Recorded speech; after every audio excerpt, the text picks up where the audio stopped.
বিভিন্ন এলাকায় যে বন্যা, আপনারা খেয়াল করবেন যে এই বন্যাটা এখন কিন্তু এই পানিটা কিন্তু খুব ধীর গতিতে নেমে আস্তে আস্তে ঠিক আগস্ট মাসের শেষের দিকে, অর্থাৎ 17, 18 বা 19 আগস্টের দিকে চলে আসবে।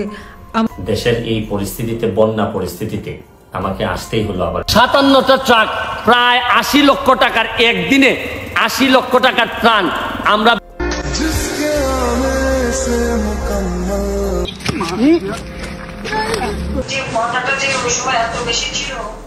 পলাতক থাকা অবস্থায় থেকেও এবার ব্যারিস্টার শুভ লাইভে চলে আসলেন এবং লাইভে চলে এসে বললেন যে বন্যাত্র অবস্থা খারাপ, তিনি আসলে খুবই কষ্ট পাচ্ছেন, তিনি আসলে কেন থাকতে পাচ্ছেন না তাদের পাশে, তিনি একদম অবস্থা খারাপ করে জনগণের পাশে দাঁড়াতে যাচ্ছেন। আসলে কি তিনি এই ভিডিওর মাধ্যমে তিনি প্রমাণ করতে চাচ্ছেন যে আমি দেশপ্রেমী, আমি দেশের মানুষ ছাড়া বাঁচতে পারি না, তাহলে সে পালাইলো কেন দেশ ছেড়ে?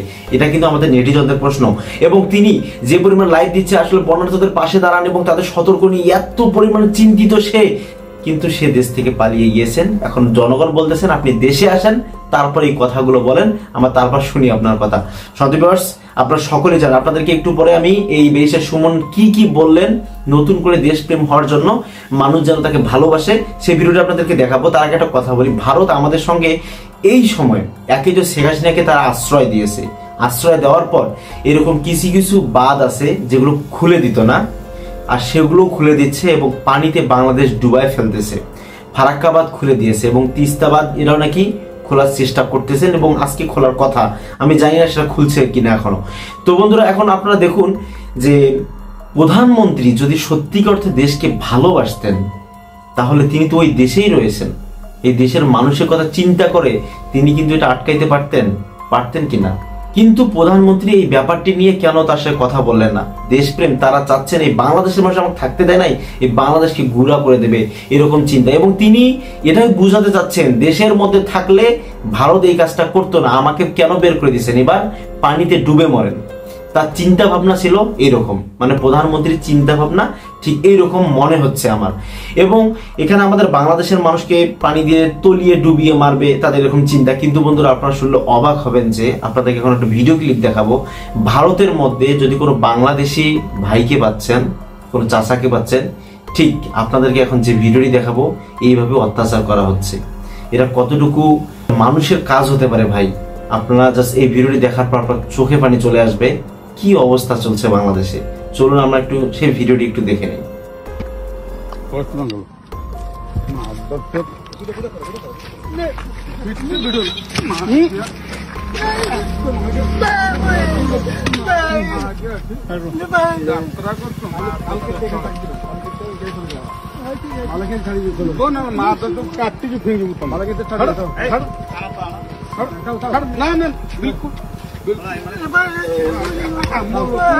আজকে আমাদের যে উপদেষ্টা মণ্ডলীর বৈঠক ছিল, সেখানে সবচাইতে বেশি গুরুত্ব দিয়ে আমরা আলোচনা করেছি সাম্প্রতিক যে বন্যা পরিস্থিতি সেটি, এবং এইটার ব্যাপারে আমাদের সরকারের কি করণীয়, এবং এই বন্যা পরিস্থিতিতে যারা পড়েছেন, যারা ভুক্তভোগী, তাদের জন্য আমরা কি করব, সরকারের মধ্যে আমরা কেমন করে সমন্বয় করব, একই সাথে এই বন্যার কারণ কি, ভবিষ্যতে এই রকম বন্যা যেটা বলা হচ্ছে যে ফেনীতে এক রকমের নজিরবিহীন, সেটা এড়িয়ে চলতে আমরা কি করতে পারি, এসব নিয়ে আলোচনা হয়েছে।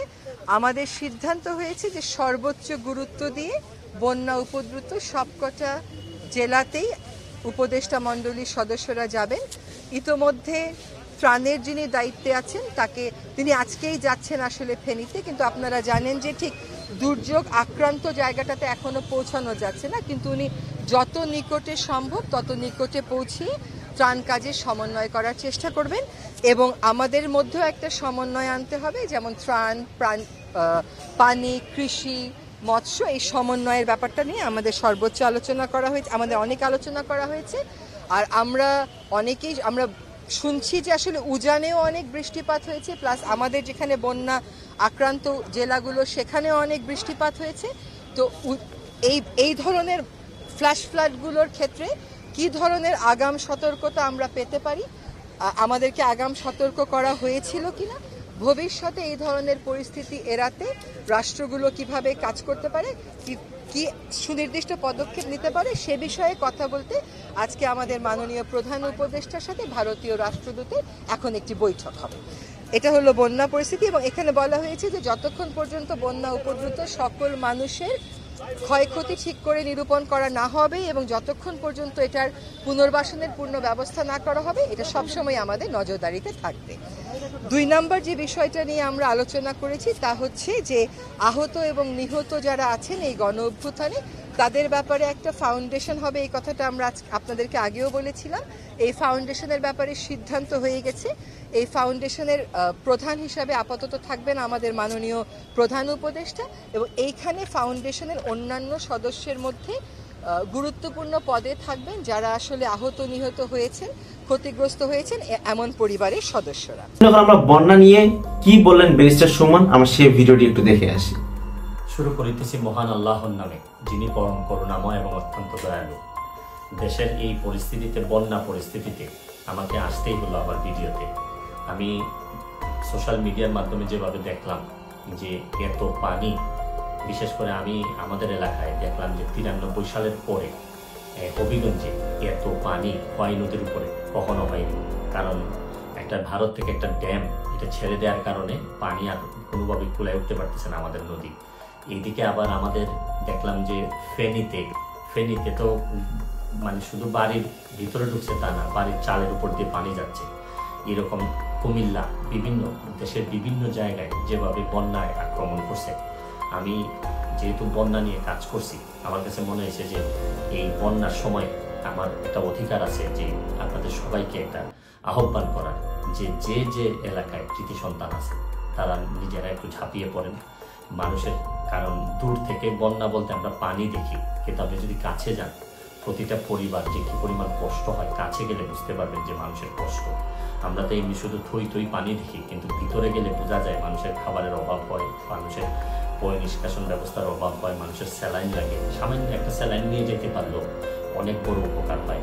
আমি বিশেষ করে প্রধান উপদেষ্টা মহোদয় ডক্টর মোহাম্মদ ইউনূস সাহেবকে অনুরোধ করব যে সারা দেশে ওনার তো তৃণমূলে কাজ করার অভিজ্ঞতা আছে, উনি যদি একটু ব্যবস্থা নেন মানুষ অনেক বেশি শান্তি পাবে। কারণ আমি আরেকটা জিনিস, আমি আমার এলাকায় নিজের হবিগঞ্জের যারা আছেন, যারা আমাকে আমার আত্মীয় স্বজন যারা ফলোয়ার আছেন, তাদেরকে বলবো যে আপনারা যেভাবে পারেন আমাদের এলাকার অন্তত এলাকার মানুষগুলাকে সেভ করার চেষ্টা করেন।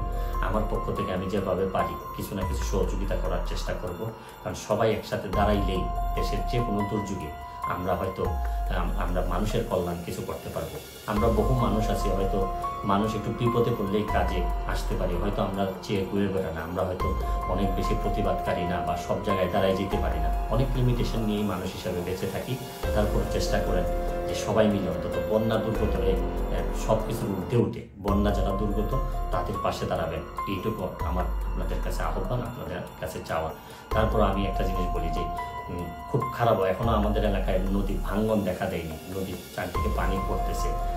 যদি ভাঙ্গন দেখা দেয়, খুবই খারাপ অবস্থা হয়, তাহলে আমার একটা আপনারা নিশ্চিত থাকতে পারেন আমি যেভাবেই হোক সশরীরে আপনাদের মাঝে হাজির হব। আমি চেষ্টা করবো আমার সর্বস্ব দিয়ে যাদের জন্য আমি শপথ নিয়েছিলাম তাদের পাশে দাঁড়ানো। ভালো থাকবেন, সুস্থ থাকবেন। আমি আপনাদেরকে বারবারই একটা কথা বলি, বাংলাদেশের সংখ্যালঘু যারা রয়েছে, হিন্দু যারা রয়েছে, তাদেরকে কিন্তু আমাদের বাংলাদেশের মানুষ এরকম টর্চার করে না। আর যাদের বাড়ি ভাঙচুর করা হয়েছে, আগুন দেওয়া হয়েছে, আপনারা হিসাব করে দেখেন, এবং আমি এর আগেরও অনেক ভিডিওতে বলছি, তারা ছিল আওয়ামী লীগ, হিন্দু রূপে একটা ভয়ঙ্কর রূপ ছিল, এবং তারা এলাকার মানুষের সঙ্গে এত খারাপ আচরণ করছে, তাদের দলের দাপট দেখিয়ে এত কিছু করছে, তারপর মানুষ তার বাড়িতে পুরাই দিয়েছে। ভাই আরো তো হিন্দু বাড়ি ছিল আশেপাশে, তাদের বাড়িতে তো আগুন লাগাই দেয় নাই, কাদের বাড়িতে দিয়েছে? যারা অত্যাচার করছিল এই স্বৈরাচার সরকার বাংলাদেশে থাকা অবস্থায়, তাদের উপর আক্রমণ হয়েছে, অন্যথায় অন্যদের কাছে না। কিন্তু এই ভারতবর্ষ তারা কি করতেছে, যেখানেই বাংলাদেশের মানুষ পাচ্ছে সেখানে এইরকম একটা সমস্যা করতেছে তারা। ভাই আমি দেখলাম ফেরি করে ভাই জীবন নির্বাহ করে, তাকে এরকম পিটাচ্ছে, এটা কেমন? মানবিক আচরণ হতে পারে? আপনারা কমেন্ট করতে থাকুন। আপনারা যে যাই বলেন না কেন, আমি ব্যারিস্টার সুমনের এই কথাগুলো আসলে হৃদয়ে লাগছে। তিনি ব্যক্তি হিসাবে তিনি যদিও আওয়ামী লীগের পক্ষ টানছেন, কিন্তু তিনি যে সাহস করে একটা লাইভ করলেন, তাকে এত পছানোর পরেও তিনি যে লাইভে এসে এরকম বলতেছেন, এই বন্যার্থদের পাশে দাঁড়ানোর কথা, বন্যার্থদের ব্যাপার নিয়ে তিনি কথা বলতেছেন, এটা কিন্তু আসলে বিগ সেলুট পাওয়ার মতো কিছু কাজ করলেন তিনি, আসলে হৃদয় ছোঁয়ার মতো।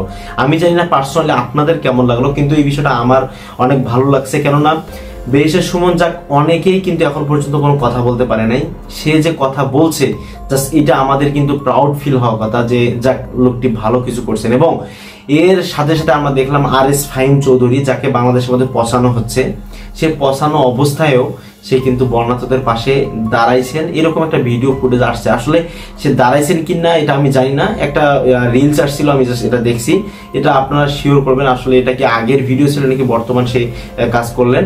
তো এই ব্যাপার নিয়ে আপনাদের মন্তব্য আমাদের কমেন্ট সেকশনে দিন। আজকে ভিডিও পর্যন্তই। চ্যানেল নতুন সাবস্ক্রাইব করুন, নিত্য নতুন আপডেটগুলো সর্বদা পাওয়ার জন্য আমার চ্যানেলটিকে সাবস্ক্রাইব করুন। আল্লাহ হাফেজ।